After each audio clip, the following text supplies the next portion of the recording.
Everything changed in a matter of seconds. Look, while the rest of the football world is completely blinded by the glaring stadium lights, the most dangerous moves in the NFL, they're being made right now, in the absolute darkest corners of the off-season. Welcome to NFL Nexus. We don't just read the headlines here. We dissect the film, we expose the strategies, and we uncover the hidden truths of the gridiron. Before we dive into the unseen forces that are literally shaping this explosive 2026 season, make sure you subscribe to the channel, hit that like button, and drop a comment down below with your thoughts as we go. Oh, and if you truly want to step into the film room with us, support the channel by becoming a member today. All right, let's dive right into this NFL Nexus explainer, because what we're looking at today, it isn't just your regular off-season update. We are looking at a fundamental shift in the balance of power. So ask yourself, what if the biggest threat in the NFL was hiding in plain sight? We are about to uncover a Washington Commanders rebuild that's operating with surgical secrecy. We're talking rookie weapons being entirely misjudged by the masses, and stealthy, future Hall of Fame veterans lurking in free agency, just waiting to instantly tip the scales of the Super Bowl. You know, the margin for error in the NFL is microscopic. A single roster move, a slight adjustment in coaching philosophy, a hidden draft gem. These are the tremors that trigger massive earthquakes come September. And those tremors, they start with words exactly like this. Those two are going to have one of the more exciting battles in the NFL. That is Wes Welker talking. I mean, a man who practically invented the modern slot receiver position during those dominant 112-catch seasons catching passes from Tom Brady. Welker literally wrote the blueprint for weaponizing the middle of the field. When a veteran mind like his speaks with this level of gravitas about a rookie, you stop and you listen. He is legitimizing Washington's rookie, Antonio Williams, as a focal point of defensive nightmares. This isn't just training camp hype, guys. This is a warning shot to defensive coordinators across the entire league. So here is our War Room docket for today's explainer. Number 1, the hidden slot weapon, unlocking Antonio Williams. 2, erasing the defensive cushion. 3, Jaden Daniels' fantasy ceiling.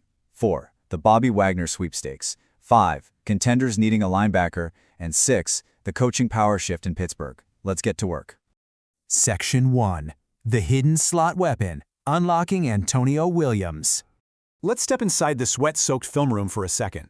The narrative around Antonio Williams coming out of Clemson was entirely focused on his size.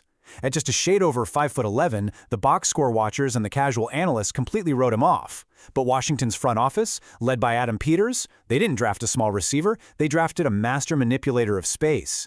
The defense is completely misjudging him. We are going to obsessively drill down into his Duke game film, focusing on 3 specific game-breaking plays. Let's visualize play number 1, erasing the cushion. The defense is in a split safety set, meaning 2 deep defensive backs are guarding the deep halves of the field. Before the snap, the lower safety is already backing up. By the time the ball is hiked and Williams hits the 20-yard line, the safety has retreated all the way back to the 37-yard line out of pure, unadulterated fear. Why? Because Williams' microscopic footwork is just so erratic. By the 25-yard line, Williams drops his hips. It's this fractional weight transfer, but to an NFL safety processing at elite speeds, it signals an out route. The safety bites. In reality, Williams has already snapped his helmet back vertically, effortlessly blowing past the linebacker. The lower safety is now paralyzed, backing to the 42. Williams catches the pass at the 45, runs to the 41 at the hash mark like it's a bullseye, and just accelerates for a 64-yard gain. Now, look at step 2, perimeter vision on the ground. Clemson is at the 5-yard line. Williams goes into motion, handoff to the left. He has 2 blockers in front of him. But Williams possesses this almost psychic physical vision. As 5 defenders collapse within a tight radius, Williams doesn't just run, he reads the exact leverage of his blockers. He anticipates the wash of bodies, executes a micro-cut perfectly against the safety's pursuit angle, and glides right into the end zone untouched. And finally, step 3, slipping uncovered. Pistol formation, the quarterback lined up just a few yards behind center in the shotgun, with the running back directly behind him. Stacked coverage with 2 edge rushers. The play starts with a flawless play-action fake at the mesh point. Williams makes a slight, almost imperceptible contact with the edge defender, dipping his shoulder just enough to slip right between them like a ghost. The Duke linebacker and safety bite, completely on the running back heading to the flat. Williams is left entirely forgotten, an absolute phantom in the end zone for a devastatingly easy score. Section 2. Erasing the defensive cushion, the analytics of separation. This film breakdown isn't just subjective art. It is backed by cold, terrifying mathematics. Erasing the defensive cushion isn't just about running fast, it is the pure analytics of separation. Williams clocked a 4.41 40-yard dash at the combine, but straight-line speed is really only half the story here. You see, the human brain takes roughly a quarter of a second to process a visual cue and react. Think about that. In that quarter of a second, an NFL receiver traveling at top speed covers nearly 3 yards. That is the true anatomy of the defensive cushion. His micro-movements, a slight dip of the shoulder, a stutter step lasting literally a fraction of a second, they literally erode that cushion because defensive backs are forced to process way too much information at once. They have to respect that 4.41 speed so they back off. But his explosive spatial awareness means he can decelerate instantly, basically breaking the laws of inertia, manipulating those split safety sets flawlessly and leaving defenders just grasping at air. Section 3. Jayden Daniels' Fantasy Ceiling, the West Coast Catalyst. So a master manipulator of space needs an architect to actually get him the ball, right? Enter Jayden Daniels. Under new offensive coordinator David Blau, Washington is shifting to a West Coast scheme. That's an offense that relies on short, quick, horizontal passes that act as a direct extension of the run game. This scheme absolutely thrives on timing, accuracy, and getting the ball into the hands of playmakers in open grass. Just let the sheer magnitude of this number hang in the air for a second. 30+. In his last 6 games as a rookie, even including a dud in Week 18, Jayden Daniels averaged over 30 fantasy points per game. That is league-winning, absolutely dominant production. Very few quarterbacks possess his dual-threat fantasy upside. The West Coast system means Daniels will be getting the ball out fast, reducing that processing load, and allowing his elite athleticism to take over when the primary read just isn't there. He is a top 6 quarterback waiting to be unleashed. The ceiling is astronomical. But in the NFL Nexus, every massive reward carries a terrifying shadow. We have to weigh this immense championship-winning potential against a brutal physical reality. The risk? Well, look at his entire 2025 season. He was sidelined for 10 agonizing games, suffering through knee, hamstring, and elbow injuries. The anatomical toll on a scrambling quarterback is merciless. A hit to the knee in the open field, a pulled hamstring trying to break the pocket. If his body breaks down, that top-tier upside evaporates completely. The reward, however, is a top 6 fantasy dominance in a highly efficient West Coast scheme surrounded by healthy weapons who perfectly fit his skill set. It is the ultimate judgment call for you fantasy managers. Are you risk-averse, or are you willing to embrace the agonizing risk of injury for a league-winning reward? Moving on to Section 4, the Bobby Wagner Sweepstakes. Veterans dictate the present.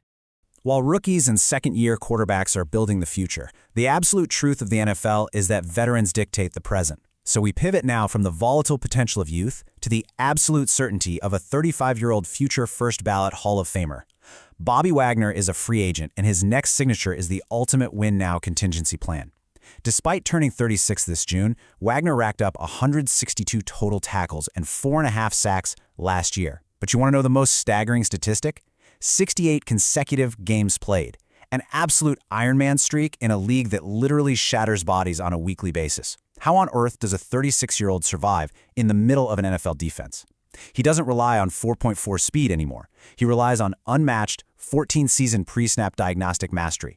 He is reading the offensive guard's knuckles, the center's tilt, the running back's eye level. He's already at the point of attack before the ball's even snapped. He is the sharpest chess piece left on the board. Section 5. Contenders needing a linebacker, the final chess pieces. Let's meticulously evaluate the war room desperation of playoff contenders who are one single injury or blown coverage away from total defensive collapse. Start with the Buffalo Bills. Matt Milano is gone, Terrell Bernard is hurt, they have a new defensive coordinator in Jim Leonhardt, whose complex disguised coverages require an elite vocal leader. They cannot rely on day 3 rookies to run that scheme. Wagner brings instant stabilization. Then you look at the Cincinnati Bengals. Joe Burrow's Super Bowl window is wide open, but their defense collapsed to 31st overall last year. Why? Because they threw rookies Demetrius Knight and Barrett Carter to the Wolves. Those rookies drowned, consistently blowing gap assignments because they just couldn't read pulling guards fast enough. Cincinnati cannot afford another year of developmental sabotage. Wagner is the mentor who fixes the bleeding immediately. What about the Carolina Panthers? Trevin Wallace is struggling with his diagnostic reads, and the depth is terrifyingly thin. Plus, the connection is undeniable here. Panthers GM Dan Morgan and head coach Dave Canales share deep foundational history with Wagner from their Legion of Boom days back in Seattle. Down in Jacksonville, the Jaguars are terrified. Ventrell Miller only played 20% of snaps last year. If he goes down, their playoff hopes literally vanish. Jacksonville offers no state income tax and a championship-caliber roster. And finally, the Dallas Cowboys. Mike McCarthy's seat is always incredibly hot. DeMarvion Overshone has massive health questions, and rookie Jay Sean Barham is a tweener. You know, a player caught between the size of a safety and the bulk of a true middle linebacker. New defensive coordinator Christian Parker needs a true general to ensure this defense doesn't waste another year of Dak Prescott's prime. The desperation across these 5 cities is absolutely palpable, and Bobby Wagner holds every single ounce of leverage. Section 6. The Coaching Power Shift. A New Era in Pittsburgh. But player personnel is really only half the battle. Massive philosophical changes at the absolute highest levels are completely rewriting the destinies of historic franchises. Listen to this insider quote from Jerry Dulock regarding the Pittsburgh Steelers. He says, "I haven't seen Mike McCarthy wander down. Mike Tomlin liked to do that. He liked to have his eyes and his hands on everything." Guys, this is a shocking cultural revelation.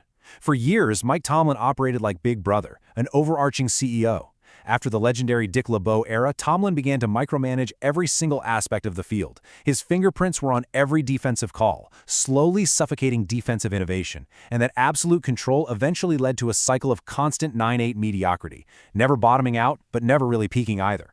Now Mike McCarthy has arrived, and he is methodically dismantling that era. And this brings us to a profound, visceral truth in the NFL. Control is an illusion. Sometimes the absolute smartest thing a head coach can do is swallow his massive pride and relinquish power. Mike McCarthy knows he is an offensive architect, a quarterback developer. So instead of hovering over the defensive staff, he has empowered defensive coordinator Patrick Graham with total undisputed control over that side of the ball. McCarthy is staying in his lane. He is trusting the men he hired. In the high-stakes pressure cooker of the NFL, trying to hold on to everything means you eventually lose your grip on winning. This philosophical shift in Pittsburgh proves that true leadership often means letting go. So the board is set. The pieces, from microscopic slot maneuvers to Hall of Fame linebackers and monumental coaching shifts, they are moving rapidly across the league. So the question that remains for you is, who makes the final move? Who is going to capitalize on these hidden margins, and whose season will collapse before it even truly begins? Because let me tell you, this story is far from over. Let me know your predictions in the comments below. Make sure to hit that subscribe button to support NFL Nexus, and I will see you in the next explainer.